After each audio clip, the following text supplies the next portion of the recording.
Hello everyone, I hope you are doing well. This is Mr.Po. Today our video will be dedicated to uniqueness of fish keeping as pet keeping in general.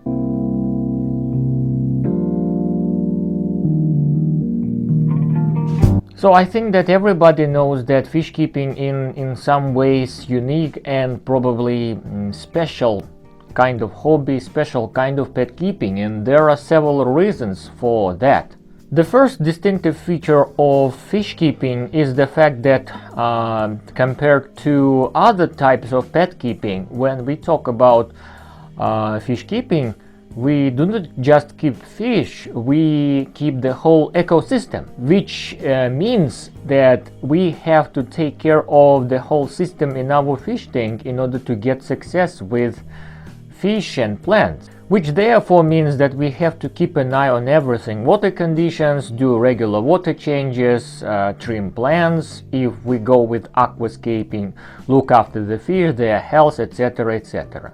Much depends on how good your water quality is and what the level of tank stocking, the level of filtration in your tank, the amount of beneficial bacteria the tank contains, etc., etc. So it requires a lot, and it requires some experience and skills, obviously. Another very essential feature that George Farmer was talking about recently, and this is a very important thing to note, that when we talk about fish, these are kind of creatures that totally depend on you and how much you are dedicated to the hobby, which means that they are like almost 100% dependent on everything that you do and all your actions that you take. For example, other pets may probably survive in the wild even to some extent.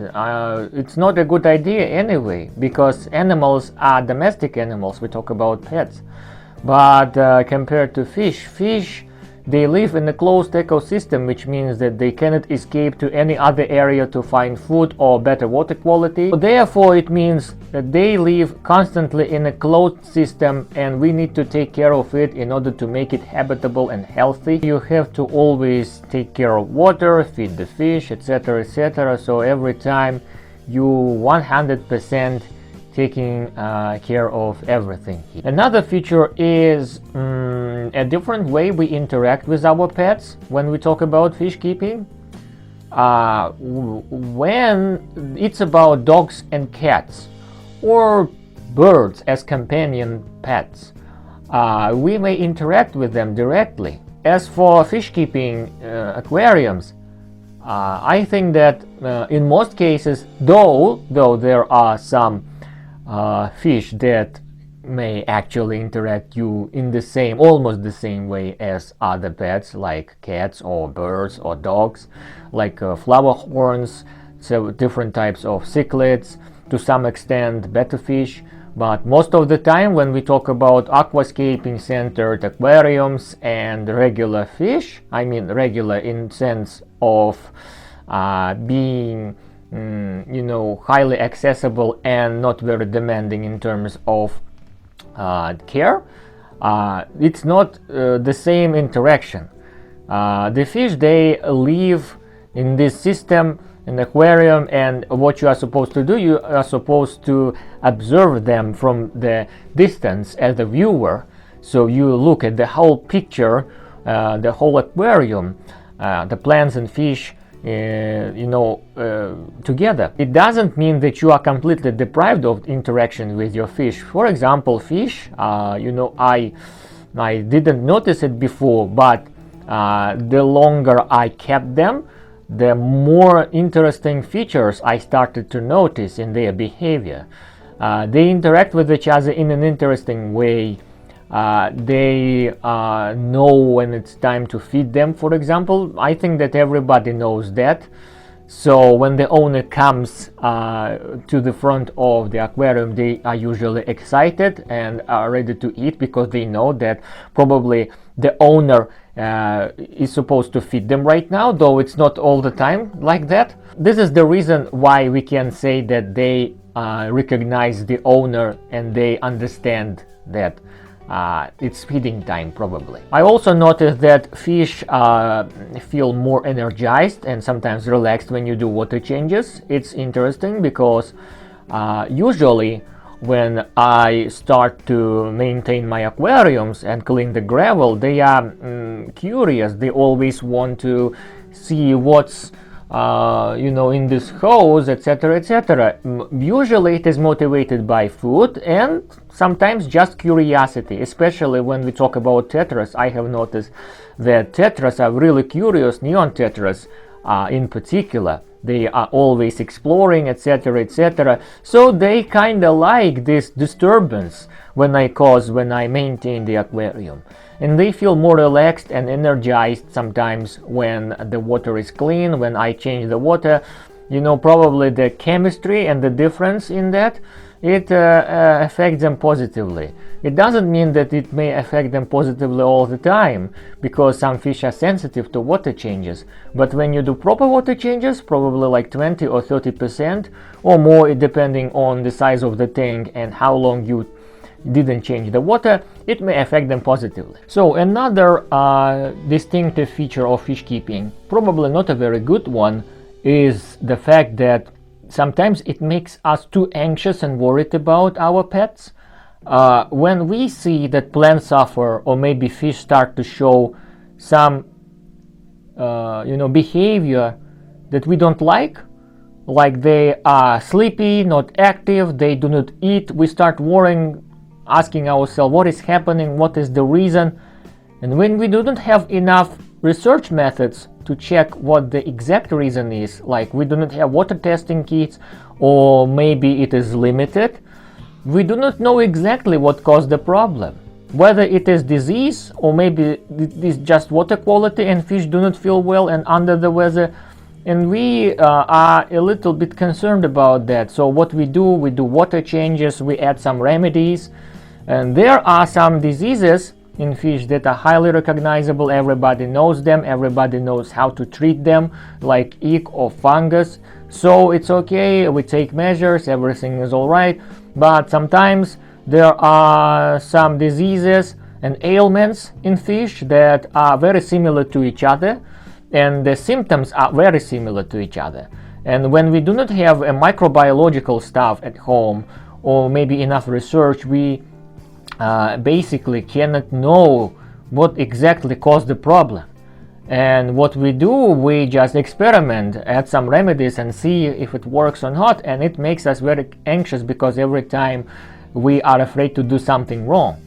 So that's why anxiety and being worried and too concerned in aquariums is kind of very widespread, and we cannot fight it because we want to be the best at it, the best we can. And when there are some circumstances like lack of research in this, lack of sources to check everything in our aquarium, it makes us really worried.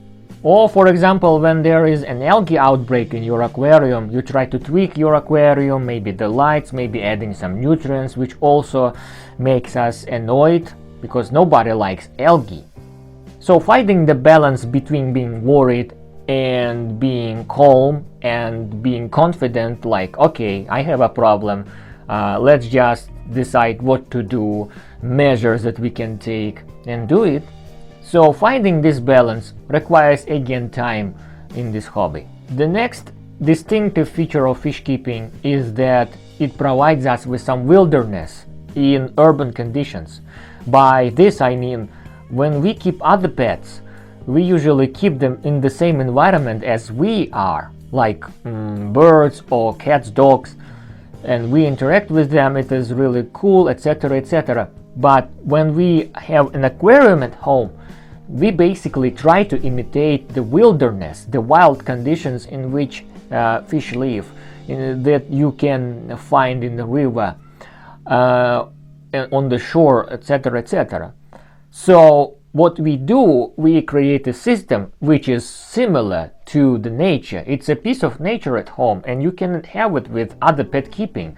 Maybe it's kind of similar to keeping some lizards, reptiles, like turtles and geckos, and the same applies to aquariums. So it's a nice thing to have, especially when you live in an urban area and the contact with nature is limited or maybe impossible at all. And when you have an aquarium at home, you may enjoy this piece of nature all the time, every evening. It doesn't necessarily mean that you create a biotope. It is the aquarium that completely replicates a special geographical area in nature, like the Amazon River or Tanganyika, etc., etc. But you try to replicate something that is similar to nature. And considering that all the plants and fish can be found in the wild, you may, achieve this result in more or less easy way, I'd say. So the next thing I wanted to talk about is that fish keeping is so different from other forms of pet keeping just because it's we talk about aquatic animals that live in completely different conditions compared to us. They breathe air dissolved in water by filtering it with gills. They are pretty much in their own world, and observing that and realizing that they live in a completely different conditions compared to us, it makes us really excited. The same can be applied to aquatic turtles, other creatures that live in water. So this is, for me, this is exciting. I think for everybody else too, especially in the early stages of fish keeping. When you are just a beginner, you always wonder how it works, what is the chemistry in terms of successful fish keeping, how to achieve nice results in your aquarium with plants and shrimp and fish, obviously. So it makes you really inspired, I think, and as soon as you find what you like and when you feel that you enjoy it, when you have enough experience, I think that it is a really nice hobby. The next feature is the high level of responsibility. As I've said, fish depend on you almost 100% because they live in a closed system, which means that if you have such a hobby, you cannot just neglect it or dump it, etc., etc. Technically you can, but I think you wouldn't feel very well after that. For example, let's say that a person is fond of art. Maybe he is an artist, he paints some, nice paintings, etc. And when you do not have mood, maybe you are under the weather, maybe you are depressed, etc., etc. It may happen with everyone. You just say, okay, I won't paint anything today. You leave it, you don't do it, that's all right. But when we have an aquarium, when we have such a hobby as fish keeping, it's taking care of pets anyway. So, which means that when you do not feel very good, when you are upset, it cannot be the reason to neglect your thing, because you know that something may happen with it. Like one day you wake up and say, okay, I don't feel very good, I won't do any maintenance this week. Okay, if it's just a week, probably the aquarium will be okay if you filter your water and feed the fish. But when it's more than 2 weeks, for example, like 3 weeks already, there can be some consequences that cannot be reversed back. So what I mean is that because it's such a responsible hobby, and it's a hobby of keeping everything alive and healthy and happy, you cannot just neglect it because you do not have any mood, and it increases your level of responsibility. And maybe it's a good thing, because actually sometimes when you do something in your aquarium like maintenance session, it may actually help you to overcome probably your sad mood and such stuff similar to that. So that's the video for today. I hope that this video maybe inspired you to try this, and I wish you luck if you try. And I hope that you find this video helpful in some ways. Thank you very much then, stay safe, and see you next time then. Good luck!